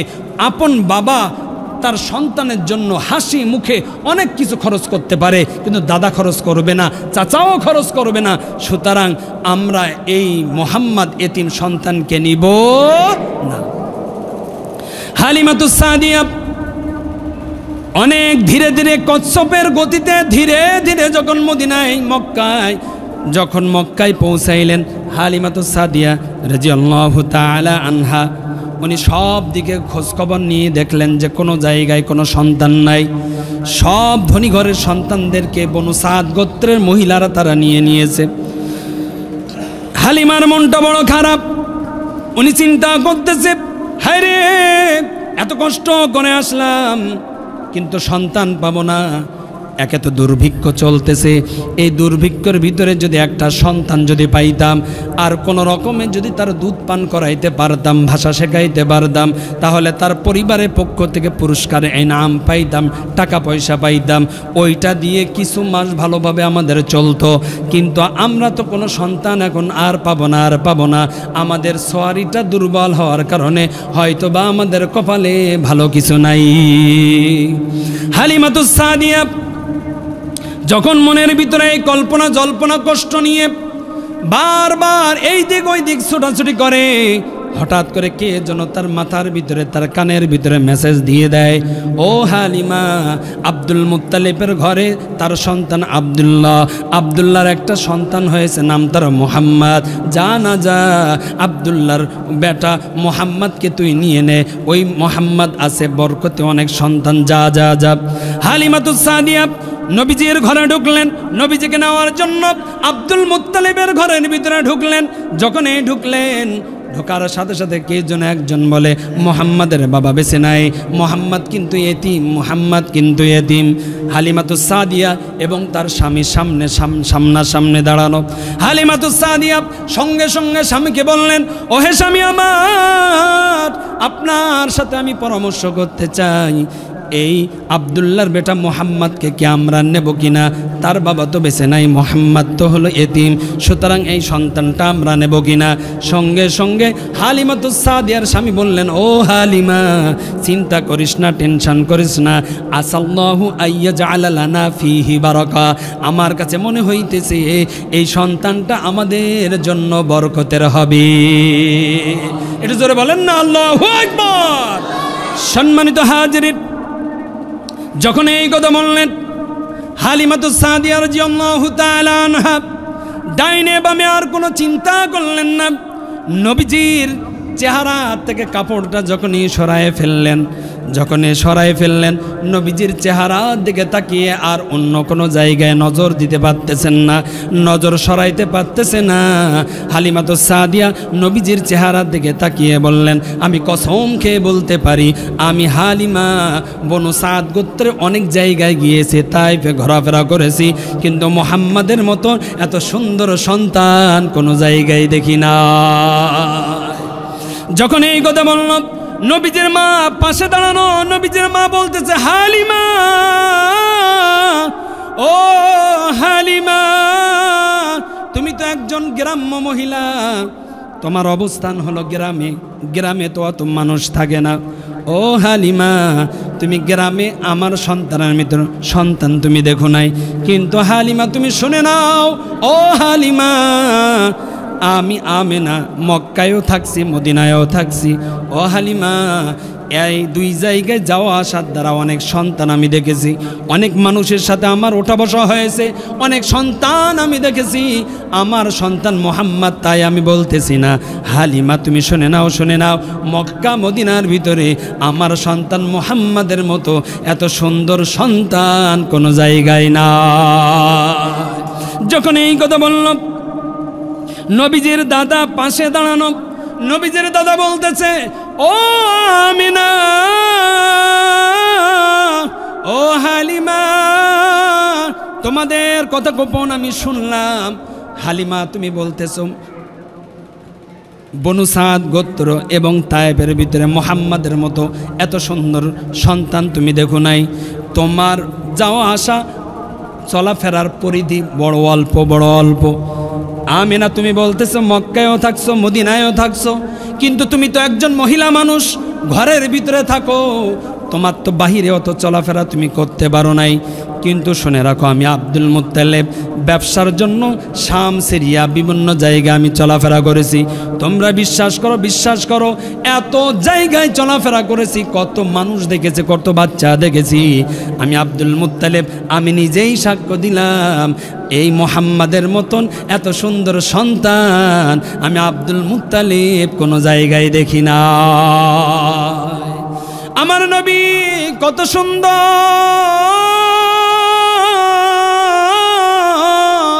আমার নবী কেমন সুন্দর, কিতাবের ভিতরে পাওয়া যায়, খুতবাতে জুলফিকারের ভিতরে পাওয়া যায়। আল্লামা জুলফিকার নকশবন্দি দামাত বারাকাতুহুল আলিয়া তিনি বলেন, হয়তোবা জিবরাইল আলাইহিস সালাতু ওয়াস সালাম ওই জায়গায় ছিলেন, ওনার ধারণা আর কি, উনি একজন বুজুর্গ মানুষ, উনি কিতাব লিখছেন, কিতাবের ভিতরে লিখছেন নবীজির দুধমা হালিমা, নবীজির আপন মা আমেনা এবং নবীজির দাদা আব্দুল মুত্তালিব তিনজনে যখন এই কথা বললেন, কেমন যেন ওই পাশে জিব্রাইল ছিল, জিব্রাইল বলতেছে, ও আমেনা, ও হালিমা, ও আব্দুল মুত্তালিব, তোমরা তো কেমন চলাফেরা করেছো, কেমন ঘোরাফেরা করেছো, কিন্তু আল্লাহ রব্বুল আলামিন আমাকে একটা দুইটা নয় 600 ডানা দিয়েছেন, যে ডানার পাওয়ার সম্পর্কে তোমাদের কোনো ধারণা নাই। শুনে নাও, এই 600 ডানার থেকে মাত্র একটা ডানা যদি আমি ঝাপটা মারি, একটা ডানা যদি আমি নাড়াই, কলাপ্তু মাশারিকাল আরদ ওয়া মাগারিবাহা, আমি মুহূর্তের ভিতরে পৃথিবীর এই প্রান্ত থেকে ওই প্রান্তে আমি চলে যেতে পারি, আমার কোনো ক্লান্ত হয় না, আমার শরীরের ভিতরে কোনো কষ্ট অনুভব হয় না। মাত্র একটা ডানা যদি আমি শুধুমাত্র এমনভাবে নাড়াই, পৃথিবী আমি চারি সাইড সমস্ত জায়গা আমি ঘুরে আসতে পারি। কিন্তু তোমরা শুনে নাও, তোমরা বলতেছো মক্কা মদিনায় মুহাম্মাদের মতন সন্তান দেখো নাই। ও আব্দুল মুত্তালিব, তুমি বলতেছো শাম সিরিয়ায় চলাফেরা করেছো, মুহাম্মাদের মতন সন্তান দেখো নাই। ও হালিমা, তুমি বলতেছো বনু সাদ গোত্রে তুমি ছিলে, তুমি থাকো তায়েফে, তুমি থাকো, মুহাম্মাদের মতন কোনো সন্তান তুমি দেখো নাই। তুমি শুনে নাও, তুমি শুনে নাও, তোমরা শুনে নাও, আমি জিব্রাইল পুরা পৃথিবী আমি ভ্রমণ করেছি, আমি কসম খেয়ে বলতে পারবো মুহাম্মাদের মতন এত সুন্দর সন্তান পৃথিবীর কোনো জায়গায় না। এটা জোরে বলেন না আল্লাহু আকবার। আমার নবী কেমন সুন্দর, কেমন সুন্দর। আম্মা জান আয়েশা সিদ্দিকা রাদিয়াল্লাহু তাআলা আনহার কাছে মদিনার একদল মহিলারা আসার পর আমাদের আম্মা জানকে বলতেছেন, আম্মা জান, আমাদের নবীজিকে আমরা দেখি নাই, সুতরাং আমাদের নবীজি কেমন ছিল, নবীজির চেহারাটা কেমন, একটু আপনি বর্ণনা দিবেন কিনা। আম্মা জান আয়েশা সিদ্দিকা রাদিয়াল্লাহু তাআলা আনহা তিনি বললেন, ও মদিনার মহিলারা তোমরা শুনে নাও, ইউসুফ আলাইহিস সালাতু ওয়াস সালামের চেহারা দেখে ওই সময় মিশরের মেয়েরা ফল কাটতে গিয়ে তারা তাদের হাতের আঙ্গুল কেটে ফেলেছিল। ওই সময় মিশরের মেয়েরা বর্তমান আমার নবীর চেহারা যদি তারা দেখতো, হাত কাটা তো দূরের কথা, তাদের নিজের অজান্তে তাদের কলিজা পর্যন্ত কেটে ফেলতো। আমার নবী কেমন সুন্দর, কেমন সুন্দর। হাদিসের ভিতরে পাওয়া যায়, বুখারী শরীফ তার প্রমাণ। 14তম রজনীতে নবীজি সাহাবীদেরকে নিয়ে একটা চৌকির উপরে নবীজি শুয়ে আছেন, হেলান দিয়ে আছেন, সাহাবীরা নবীজির চারিপাশে বসা। আর আরবি মাসের 14তম রজনী আইয়ামুল বীজ বলা হয়, 13, 14, 15 এই 3টা রজনী। নবীজি বসে আছেন, চাঁদের আলোর কারণে সবগুলো কেমন যেন দিনের মতন দেখা যায়, ঝকঝক ঝকঝক করতেছে। এমত অবস্থায় একজন সাহাবী জাবের রাদিয়াল্লাহু তাআলা আনহু উনি নবীজির পাশে আসলেন। নবীজির পাশে আসার পর একবার নবীজির চেহারার দিকে তাকায়, আর একবার আসমানের চন্দ্রের দিকে তাকায়। বারবার যখন এমন করে, সঙ্গে সঙ্গে সাহাবীরা বলতেছে, জাবের তোমার কি হলো জাবের? একবার তুমি নবীজির চেহারার দিকে তাকাও, আর একবার আসমানের চন্দ্রের দিকে তাকাও। ও জাবের, কি হলো তোমার, কি হলো তোমার? আমরা তোমার কাছে জানতে চাই। জাবের সঙ্গে সঙ্গে বলল, ও নবীজির সাহাবীরা তোমরা শুনে নাও, এই মুহূর্তে আমি 2টা চন্দ্র দেখতে পাই। একটা চন্দ্র তো জমিনে, আর একটা চন্দ্র হলো আসমানে। আমি বারবার এই 2টা চন্দ্রের ভিতরে আমি অ্যানালাইসিস করতেছি, কম্প্রোমাইজ করার চেষ্টা করতেছি, কোন চারটা সুন্দর, কোন চারটা সুন্দর। সাহাবীরা বলল, ও জাবের, এত সময় তুমি দেখা দেখির ভিতরে কোন জায়গায় তুমি সিদ্ধান্তে উপনীত হলে জাবের, আমরা জানতে চাই। যখন এই কথা বলল, জাবের সঙ্গে সঙ্গে বলল, অফিস আমি এই 2টা চাঁদের ভিতরে কম্প্রোমাইজ করে আমি এই সিদ্ধান্ত উপনীত হলাম, জমিনার চাঁদের ভিতরে কোনো কলঙ্ক নাই, যত কলঙ্ক আমি দেখতে পেয়েছি ওটা হলো আসমানের চন্দ্রে। এটা জোরে বলেন না সুবহানাল্লাহ।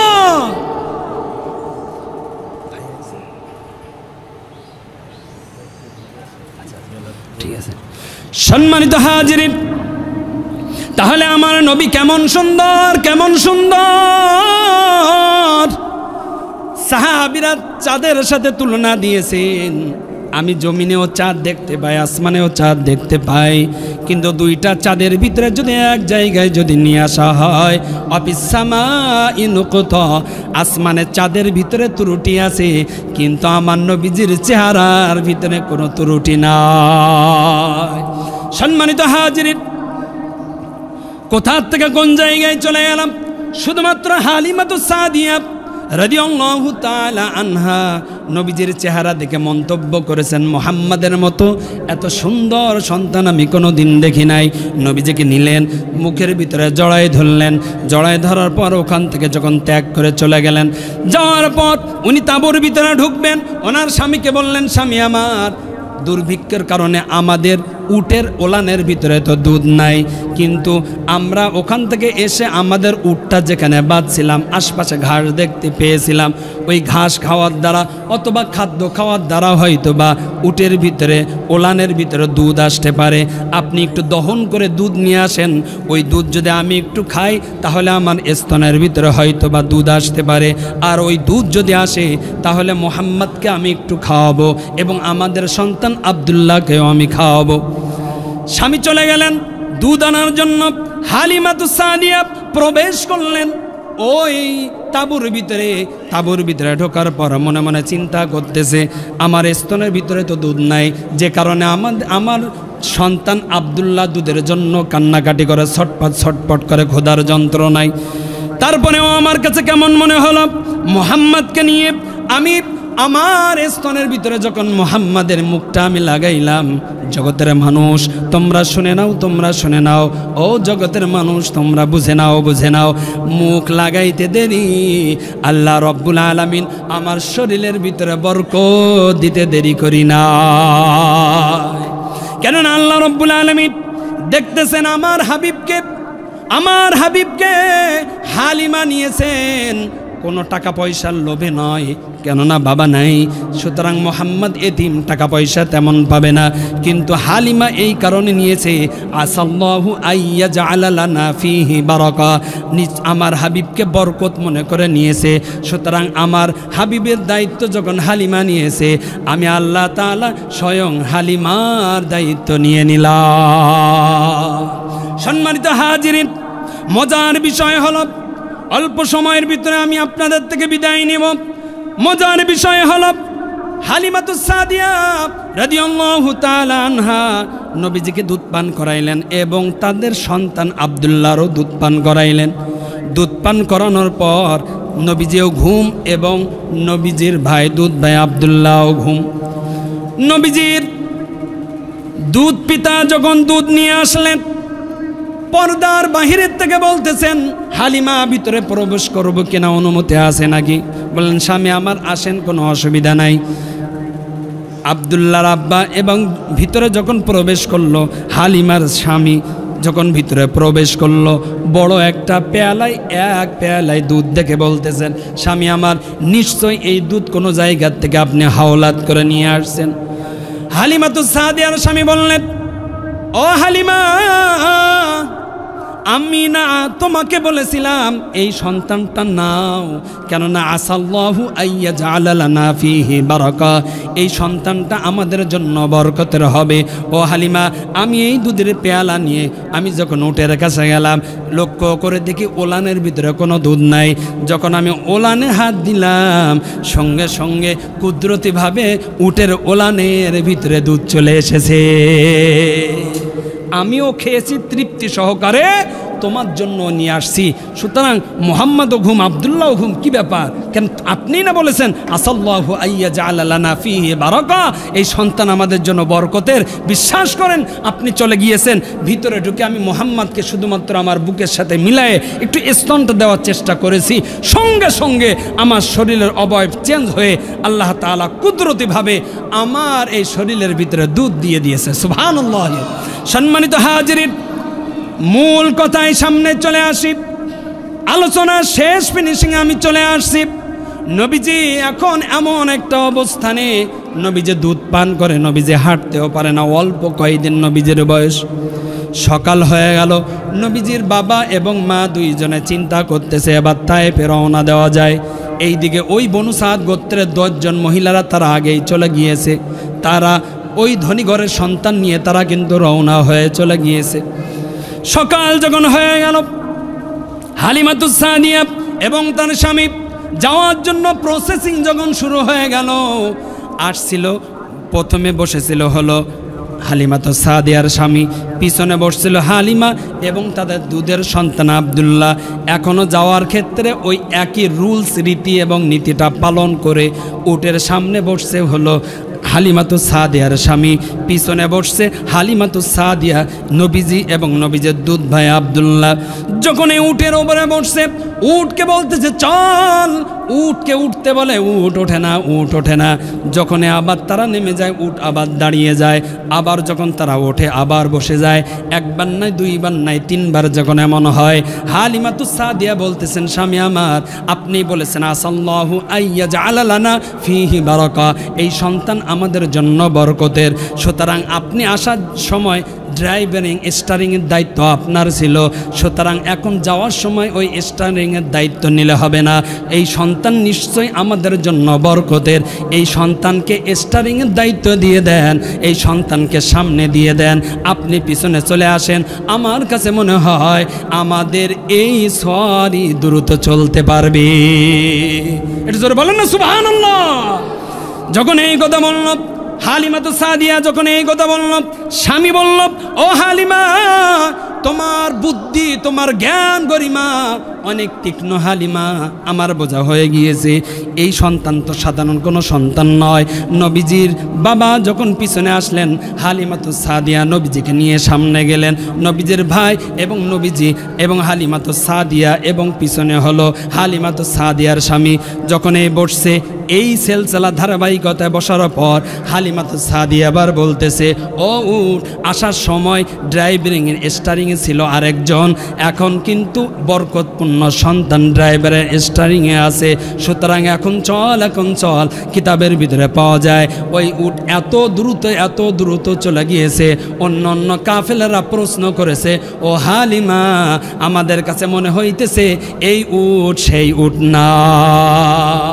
এটা যারা বলেন না সুবহানাল্লাহ। হালিমা বলতেছে, আরে তা না, মূলত আসার সময় ড্রাইভার ছিল যে, সে অদক্ষ ড্রাইভার। এখন যে ড্রাইভার পেয়েছি, এই ড্রাইভার হলো দক্ষ ড্রাইভার। বলেন না আল্লাহু আকবার। সম্মানিত হাজিরিন, এখানে একটা বোঝার বিষয় হলো, নবীজি দুধের বাচ্চা, তারপরে আল্লাহ তাআলা চান নাই আমার হাবিবের সামনে আরেকজন বসে নেতৃত্ব দিবে, এটা আল্লাহ তাআলা চান নাই। এই কারণে আল্লাহ তাআলা তার হাবিবকে কৌশলের সামনে নিলেন, তারপরে উট চলা শুরু হয়ে গিয়েছে। এই জন্য আমাদের নবী অনেক বরকতের নবী, আমরা অনেক সৌভাগ্যবান, কারণ নবীকে আমরা পেয়েছি, নবীর উম্মত হিসাবে আমাদের নামটা লিপিবদ্ধ হয়েছে। এই জন্য আমরা খুশি না বেজার? এটা ধরে বলেন, খুশি না বেজার? খুশি যদি হয়ে থাকি, তাহলে একটা সবক নিয়ে যাইতে হবে। সেটা হলো এই, নবীজির সুপারিশ তো আমাদের, সুপারিশ ছাড়া বিন্দু মাত্র আপনার আমার এক কদম সামনে যাওয়ার আর কোনো উপায় নাই। নবীজির সুপারিশ আমরা চাই কি চাই না? একটা কথা বলেন, চাই কি চাই না? কে কে আমরা নবীর সুপারিশ চাই? দুই হাত তুলে আল্লাহকে দেখাই, নারায়ে তাকবীর। আল্লাহ তুমি আমাদের হাতটা কবুল করে নাও, বলেন আমিন। হাত নামান। আমলটা হলো এই, নবীজি প্রতি আরবি মাসের আইয়ামুল বীজ 13, 14, 15 এই 3 রজনীতে নবীজি রোজা রাখছেন। আপনারা আমার যদি সম্ভব হয় তাহলে এই 3 তারিখে রোজা রাখবো, এই 3 দিন রোজা রাখবো ইনশাআল্লাহ। নবীজি প্রতি সপ্তাহের সোমবার এবং বৃহস্পতিবার রোজা রাখছেন। আমার যদি সম্ভব হয়, নবীজি যদি আশেক হিসাবে যদি নিজেকে দাবি করি, প্রতিষ্ঠিত করতে চাই, তাহলে সোমবার এবং বৃহস্পতিবার রোজা রাখবো ইনশাআল্লাহ। নবীজির কাছে জিজ্ঞাসা করলেন, ইয়া রাসূলুল্লাহ, আপনি কেন সোমবারে রোজা রাখেন? নবীজি বলছিলেন, আমি কয়েকটা কারণে রোজা রাখি। তার ভিতরে প্রথম নাম্বার, আল্লাহ তাআলা আমাকে যখন দুনিয়াতে পাঠিয়েছিলেন ওই দিনটা ছিল কি? আরে কত কয় নাকি? সোমবার। সুতরাং আমার কাছে মনে হলো সোমবারটা বরকতপূর্ণ, এই কারণে সোমবারে রোজা রাখি।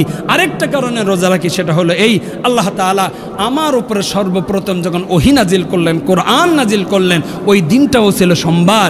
এই কারণে আমি মনে করেছি এটা বরকতপূর্ণ একটা দিন, এই কারণে আমি সোমবারে রোজা রাখি। সুতরাং আমরা এই আমলটা করতে পারবো এটা ধরে বলি না ইনশাআল্লাহ। আল্লাহ তাআলা আপনাকে আমাকে সকলকে নবীজির খাঁটি আশেক না বানিয়ে আল্লাহ তাআলা যেন আমাদেরকে ডাক না দেন। বিশেষ করে আমাদের তামান্না আকাঙ্ক্ষা থাকবে মৃত্যুর আগে একবার হলেও আল্লাহ তাআলার ঘর বাইতুল্লাহ, ওই কাবা ঘর যেন তওয়াফ করতে পারি এবং নবীজের রওজা যেন জিয়ারাত করতে পারি। একটু জবান খুলে বলেন আমিন, আরো জোরে বলেন আমিন। আখিরু দাওয়ানা আলহামদুলিল্লাহি রাব্বিল আলামিন। আসসালামু আলাইকুম ওয়া রাহমাতুল্লাহি ওয়া বারাকাতুহু।